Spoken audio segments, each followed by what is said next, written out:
নবীজি বলছেন জাহান্নামে আমি উঁকি মেরে দেখেছি, জাহান্নামে দেখেছি বেশিরভাগ অধিবাসী, জাহান্নামের বেশিরভাগ মানুষ হচ্ছে উম্মতে মুহাম্মাদের নারী জাতি। বলেন নাউজুবিল্লাহ। এই নারী জাতি মানে আমার বোন, আপনার মা, আপনার স্ত্রী, আমার বোন, আমার মা, আমার স্ত্রী, আমাদেরই তো। নারী কি আমাদের বাইরে? কেন তারা জাহান্নামে যাবে? নবীজি বলছেন কয়েকটা কারণ। এক, তারা বেশি বেশি লানত এবং অভিশাপ করে। এক। দুই, তারা এমন কিছু কাপড় পরে শেষ জামানায় বাইরে ঘুরবে যে কাপড়গুলো পরেও তারা নগ্ন থাকবে। দুই, অর্থাৎ বেপরদামির কারণে। তিন, তারা বুক পিঠ চাপড়ায় প্রলাপ বিলাপ করে, এটা একটা কারণ। চার, তারা স্বামীর সাথে কখনো কখনো কুফরি করে। কেমন?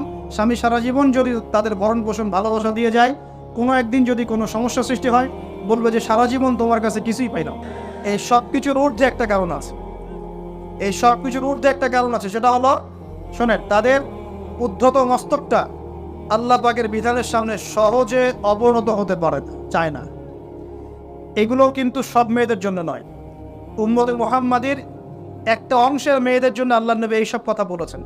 আবার এমনও মেয়ে আছে, শোনেন, এমনও মেয়ে আছে যারা ঈমান আমল টিকে রাখার জন্য না খেয়ে থাকতেও রাজি আছে। এমনও মেয়ে আছে, এমনও বহু দিনী মন দিনী মেয়ে আছে আমাদের সমাজে যারা ঈমান আমল ধরে রাখতে চায়, পরিবার তাকে রাখতে দেয় না।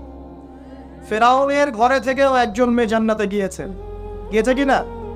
গেছে। অতএব আমরাও যে দুধে দেওয়া তুলসী পাতা এমন নই, আমাদের মধ্যে বহু খারাপই আছে। কিন্তু নবীজি এখানে স্পেশালি বলেছেন যে শেষ জামানার মেয়েরা, নিসাউন কাসিয়াতুন আরিয়া, যারা কাপড় পরে নগ্ন থাকবে, মহিলাতুন মামিলাত, যারা অন্যকে আকৃষ্ট করবে, অন্যের দিকে আকৃষ্ট হবে, এরা জান্নাতে যাবে না, জান্নাতের গন্ধও পাবে না। নবীজি বলেছেন আমি জাহান্নামে দেখেছি বেশিরভাগ নারী জাতি। এখানে আমার মা, আমার বোন, আপনার মা, আপনার বোনের সতর্ক হওয়ার কি হেদায়েত আছে কি নাই? আর এই মেয়েদেরকে চালাই কি আমরা না অন্য কেউ? আমরাই তো আমাদের পরিবারকে চালাই কি না? আমরাই তো খাওয়াই পড়ে নাকি? তাহলে আমাদের পরিবারের বোনেরা কি পর্দা করতে পারবে না, প্রতিষ্ঠা করতে পারবেন না? পরিবারের আমাদের মায়েরা, বোনেরা, স্ত্রীরা পর্দা করবে না? এই দায়িত্ব আমাদের না? পরিবারের কর্তা আমরা নই? আল্লাহকে আমাদেরকে জিজ্ঞাসা করবেন না? অতএব আমরাও যেন সতর্ক হয়ে যায়, আল্লাহ পাক তৌফিক দান করুন। এই জন্য বলি, বিয়ে করতে হলে আগে দিনদারিতা দেখবেন, তারপর বিয়ে করবেন। দুনিয়াদারিতা দেখে বিয়ে করলে পরে পস্তাবেন। ছেলে মেয়ে উভয়ের প্রতি একই নসিহত। বিয়ে করতে যদি হয়, বিয়ে যদি করতেই হয়, তাহলে দিনদারিতা দেখে বিয়ে করুন। তারপর দেখবেন যে মেয়ের বংশ কেমন, সৌন্দর্য কেমন, এই সেই পরে দেখবেন। আগে দেখবেন দিনদারিতা ঠিক আছে কিনা। ছেলের ক্ষেত্রে একই বিধান। আগে দেখতে চান না কত বড় চাকরি করে, কত প্রপার্টিজ আছে, কত বড় বাড়ি, এগুলো পরে দেখবেন। আগে দেখবেন ছেলে নামাজ পড়ে কিনা, ছেলের মধ্যে সুন্নত আছে কিনা, এইগুলো আগে দেখবেন। এই বিয়ে নিয়ে প্রচুর জাহিলিয়াত সমাজে আছে, এই কারণেই পরিবারগুলো এখন ভেঙে যাচ্ছে। আল্লাহ পাক আমাদেরকে সুন্নাহ মেনে চলার তৌফিক দান করুন, বলে আমিন। নবীজি এখানে বলেছেন আমি জাহান্নামে দেখেছি বেশিরভাগ অধিবাসী নারী জাতি। আমাদের বোনদেরকে রিকোয়েস্ট করবো, সতর্ক হয়ে যান, আল্লাহর ওয়াস্তে সতর্ক হয়ে যান। কেন? শোনেন, কেন নবীজি বললেন, এই পয়েন্টটা একটু ভালো করে বোঝেন। কেন নবীজি এই উম্মতের মধ্যে বেশিরভাগ মেয়েকে জাহান্নামী বললেন? আপনি একটু চিন্তা করেন তো, এই উম্মতের মধ্যে কি এমন হয়েছে, এই উম্মতের মেয়েদের সাথে কি এমন হয়েছে যার ফলে মেয়েদেরকে আর ঘরে রাখা যায় না, সব বাইরে চলে আসতেছে? কি হয়েছে এই উম্মতের মেয়েদের সাথে? এই প্রবলেম তো আগে 200-500 বছর আগে ছিল না। 500 বছর আগে আপনি কি কোনো মেয়েকে দেখেছেন আমাদের মেয়েদের মতো বেপরদায় সারা রাস্তাঘাট, গ্রামগঞ্জ, একদম অফিস আদালত বাজার ঘাট সব ঘুরে বেড়াচ্ছে? দেখেছেন 500 বছর আগে, 300 বছর আগে, 200 বছর আগে? লাস্ট সমসাময়িক সময়ে কি এমন হলো যে মেয়েদেরকে আর ঘরে রাখা যায় না? আমি একটা শব্দ বলে দিই, বাসায় গিয়ে রিসার্চ করবেন, সব বলে দিব না। লাস্ট 100-200-300 বছরে একটা মুভমেন্ট, একটা আদর্শ ছড়িয়ে পড়েছে বিশ্বের বুকে, তার নাম হলো ফেমিনিস্ট রেভলিউশন। মনে থাকবে, ফেমিনিস্ট রেভলিউশন। এটা নিয়ে ঘাটাঘাটি করেন, বুঝতে পারবেন কেন জাহান্নামের বেশিরভাগ অধিবাসী জাহান্নামে যাবে, নারীরা কেন জাহান্নামে যাবে বেশি বেশি। এই মুভমেন্টটা নিয়ে পড়াশোনা করলেই বুঝতে পারবেন। আল্লাহ পাক আমাদেরকে বোঝার তৌফিক দান করুন, অন্তরের চোখ খোলার তৌফিক দান। নবীজি আরও বলছেন আমি জাহান্নামে গেলাম, জাহান্নাম আমাকে দেখানো হলো, এবং সেখানে আমি একজন ফেরেশতাকে দেখলাম। কি দেখলাম? এই ফেরেশতা আমাকে দেখে হাসে নাই। সবাই মনোযোগ দেন, মেরাজের রাতের সবাই নবী সাল্লাল্লাহু আলাইহি ওয়াসাল্লামের সাথে হাসি মুখে সাক্ষাৎ করেছেন এই ফেরেশতা বাদ দিয়ে। নবীজি বললেন জিবরাইল আলাইহিস সালামকে, সে এত গম্ভীর কেন? তার চেহারা হাসি নাই কেন? জিবরাইল আলাইহিস সালাম বলছেন, যখন থেকে আল্লাহ পাক তাকে জাহান্নামের দায়িত্ব দিয়েছেন, যেদিন থেকে আল্লাহ পাক এই ফেরেশতাকে জাহান্নামের দায়িত্ব দিয়েছেন, ওই দিন থেকে তার চেহারার হাসি চলে গেছে। আর কিছু বলতে হবে? কেন হাসি চলে গেল? খুশিতে? জাহান্নামে আল্লাহ পাকের আযাব এবং এই আযাবের দায়িত্ব পালন করতে গিয়ে তার চেহারা থেকে হাসি চলে গেছে। নাউযুবিল্লাহ। নবীজি জানালেন তার নাম হচ্ছে মালিক। কি নাম? মালিক। আমরা দোয়া করি আমরা যেন তার সাক্ষাৎ না পাই, আমরা দোয়া করি আমরা যেন তার সাক্ষাৎ না পাই। আমিন। এবার নবী সাল্লাল্লাহু আলাইহি ওয়াসাল্লাম আসছেন, আসার সময় সুঘ্রাণ পাচ্ছেন। সুঘ্রাণ। ও একটা কথা বলি নাই, জান্নাতে তিনি যখন দেখলেন, সেখানে দেখলেন যে এখানে বেশিরভাগ অধিবাসী হচ্ছে এই উম্মতের গরিব মানুষরা। এই উম্মতের কারা? গরিব মানুষ, টাকা পয়সা কম, এত হিসাব কিতাব নাই, তো পাঁচ ওয়াক্ত নামাজ পড়ে, রোজা রাখে, সাধ্যমতো দান সদকা করে, সত্য কথা বলে, জান্নাতে চলে যাবেন সব। গরিবদের 500 বছর আগে। কত বছর আগে? তার মানে এই উম্মতের যদি কেউ গরিব হয়ে থাকি আমরা, কষ্টের কিছু আছে? ইনশাল্লাহ কষ্টের কিছু নাই। তারপর নবীজি আসছেন, তিনি বলছেন যে আমি একটা মিষ্টি জান্নাতি সুঘ্রাণ পেলাম। আমি জিজ্ঞাসা করলাম এটা কোত্থেকে আসছে? তখন জিবরাইল আলাইহিস সালাম বললেন, এই ঘ্রাণ আসছে ফেরাউনের মেয়ের চুল আঁচড়ে দিত একজন দাসী। হঠাৎ একদিন চিরুনি পড়ে গেল হাত থেকে, সে বিসমিল্লাহ বলে চিরুনি উঠিয়েছে, আর দাসী শুনে নিয়েছে। বিসমিল্লাহ মানে? বিসমিল্লাহ মানে কি? আল্লাহর নামে মানে কি? তোমার কি ফেরাউন আমার বাবা ছাড়া আরো কোনো ইলাহা আছে নাকি? তখন সেই মহিলা বলেছিল, হ্যাঁ আমি এক আল্লাহর ইবাদত করি। ফেরাউনেরও রব হচ্ছে আমার আল্লাহ। এই অপরাধে তাকে ফেরাউন বড় আগুনের কুণ্ডলি খুঁড়ে তাকে ওখানে নামিয়ে দিয়েছিল, এবং তার 3টা কি 4টা বাচ্চা ছিল। এই সব বাচ্চাগুলোকে তার চোখের সামনে পুড়িয়ে মেরেছে। শেষে একটা বাচ্চা ছিল, কোলের বাচ্চা। এই বাচ্চাকে নিয়ে সে লাফ দিবে, তাকে বাধ্য করা হচ্ছে।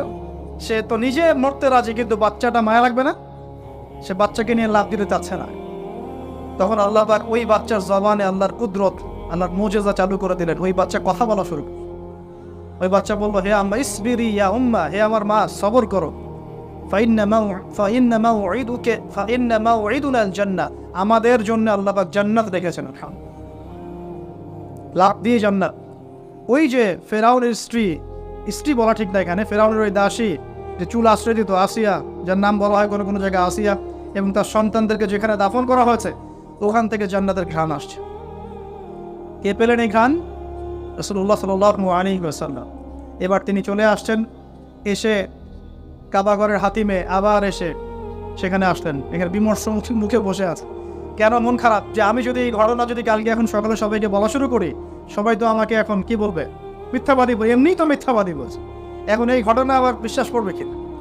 এখন সকালবেলা আবু জাহেল আসছে, এসে বলছে যে কি নতুন কিছু ঘটনা করছে নাকি, নতুন কোনো ঘটনা আছে নাকি, টিটকারি করলো আর কি। রাসূল সাল্লাল্লাহু আলাইহি ওয়াসাল্লাম বলছেন, আমি গতকালকে আকসায় গিয়েছিলাম। এখন আবু জাহেল বলছে, ও আচ্ছা চমৎকার, আকসায় গিয়েছিলে, তাই নাকি? আর কি করেছো? তো আমি এই ঘটনা ঘটেছে আমার সাথে। তখন সবাইকে সে ঢোল পিটায় নিয়ে আসলো, আরে আসো আসো, মুহাম্মদ কি বলে শোনো, দেখো কি বলে। তো পাগল হয়ে গেছে নাউজুবিল্লাহ। যে আকসায় গিয়েছিল, বলো তো আকসায় কি কি আছে? সুবহানাল্লাহ। আল্লাহ রাব্বুল আলামিন, এখন যেমন ভিডিও দেখি না আমরা, এইভাবে আল্লাহ রাব্বুল আলামিন মসজিদুল আকসাকে নবীর সামনে তুলে ধরলেন সামনে, এবং নবী সাল্লাল্লাহু আলাইহি ওয়াসাল্লাম দেখে দেখে বলছেন আকসায় কয়টা দরজা আছে, কয়টা জানলা আছে, পূর্ব দিকে কি আছে, পশ্চিম দিকে কি আছে, সিঁড়ি কয়টা, সব বলে দিলেন মুসা। এরপর আবু বকর সিদ্দিকের সামনে একজন কাফের গিয়ে বলছে, জানো মুহাম্মদ কি বলেছে? মুহাম্মদ এই কথা বলছে। আবু বকর সিদ্দিক তখন বলছেন যে আমি তো এর চাইতে কঠিন কথা বিশ্বাস করি। আমি তো বিশ্বাস করি যে নবী সাল্লাল্লাহু আলাইহি ওয়াসাল্লামের কাছে আসমান থেকে আল্লাহর ওহী আসে, আর মেরাজের রাতটার এমন কি, আমি তো বিশ্বাস করি আল্লাহ তার সাথে কথা বলেন, আল্লাহ পাকের কথা তার কাছে আসে, আল্লাহর কালাম তার কাছে আসে। ওই দিন থেকে নবী সাল্লাল্লাহু আলাইহি ওয়াসাল্লামের এই সাহাবীর নাম হয়ে গেল আবু বকর সিদ্দিক। এখন এর মাঝখানে আর কয়েকটা কথা হয়েছে, আমাদের নবী পরে হাদিসে জানিয়েছেন, এগুলো বলে শেষ করছে। নবীজি বলছেন, আমি যখন মেরাজের রাতে গিয়েছি, আমাকে আল্লাহ পাক কিছু আযাব দেখিয়েছেন। কি দেখেছেন ভাই? আমরা দোয়া করি আল্লাহ পাক এই আযাবগুলো থেকে আমাদেরকে বাঁচান, এবং যে পাপের কারণে এই আযাব হয় সে পাপ থেকে আমাদেরকে বাঁচান। বলেন আমিন। আর একটা কথা বলে রাখি, যেহেতু নবীকে এই আযাবগুলো দেখানো হয়েছে, অন্য কোনো নবীকে কিন্তু দেখানো হয় নাই। কাকে দেখানো হয়েছে? আমাদের নবীকে। তার মানে এই পাপগুলো এবং এই আযাব আমাদের উম্মতের মধ্যেই বেশি থাকবে। বুঝতে পারছেন না মনে হয়? এই আযাব এবং পাপগুলো কি অন্য কোনো নবীকে দেখানো হয়েছে? আমাদের নবীকে দেখানোর কারণ কি? কারণ আপনার উম্মতের মধ্যে এই পাপগুলো ছড়াবে বেশি, এবং আপনার উম্মতের একটা অংশ এই আযাবগুলো ভোগ করবে। কি আযাব? নবীজি যাচ্ছেন, দেখছেন, যুবকরা শুনে ভালো করে, নবীজি দেখছেন একটা চুলা, কি ভাই, তন্দুর রুটি দেখেছেন যে চুলায় রান্না করে, ঠিক ওই রকম শব্দই হাদিস এসেছে, তান্দুর। এই চুলা এমন চুলা যার মাথাটা হচ্ছে সরু, নিচের দিকটা মোটা, নিচে আগুন জ্বলছে, ভিতরে কিছু মানুষ আছে, নিচ থেকে আগুনের দাবদাহ আসছে।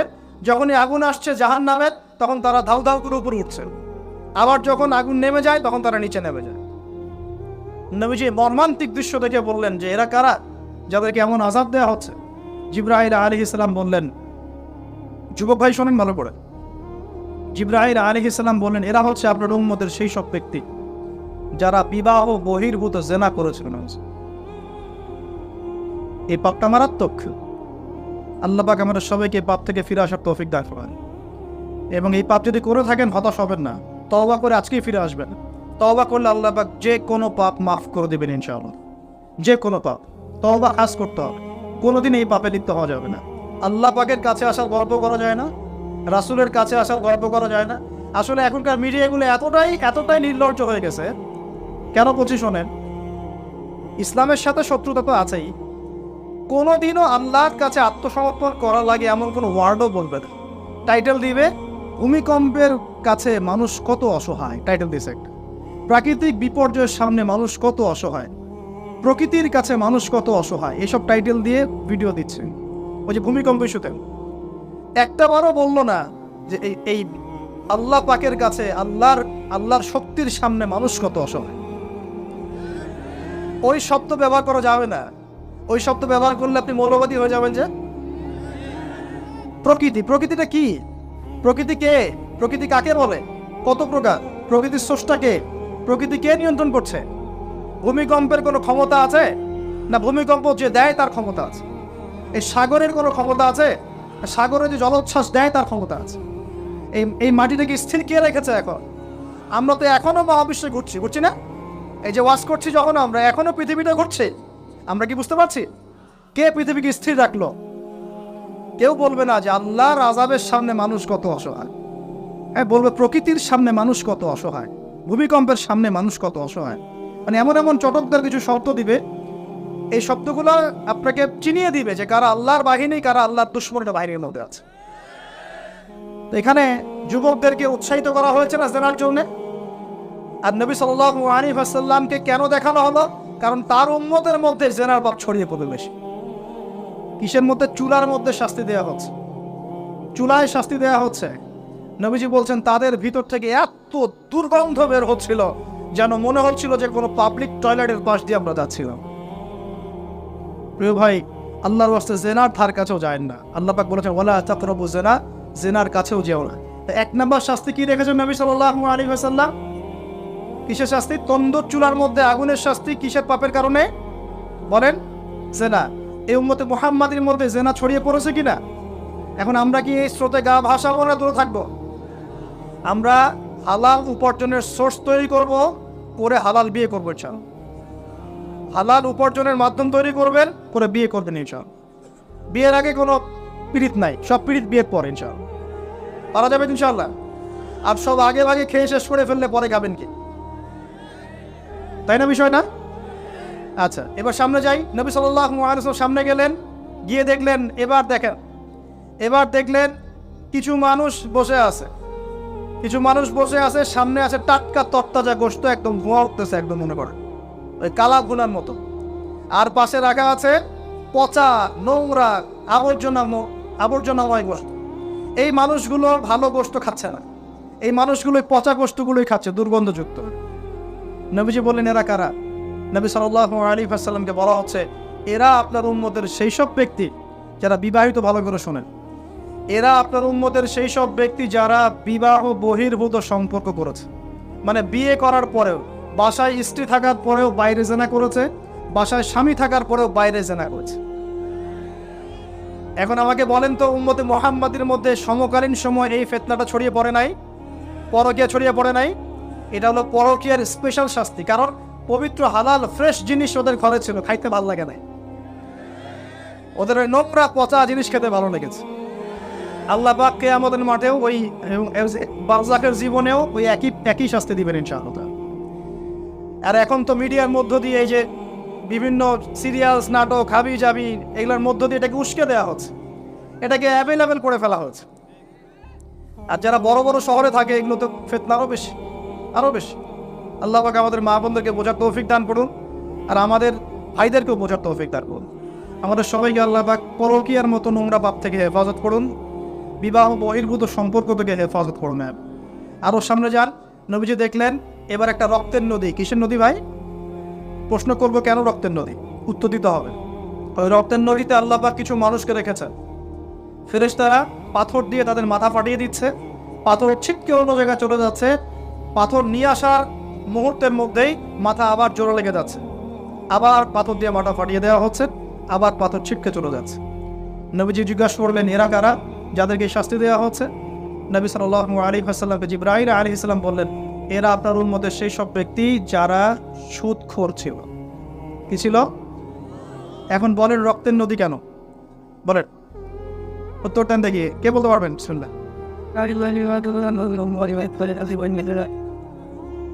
মাশাআল্লাহ মাশাআল্লাহ, শুকরিয়া।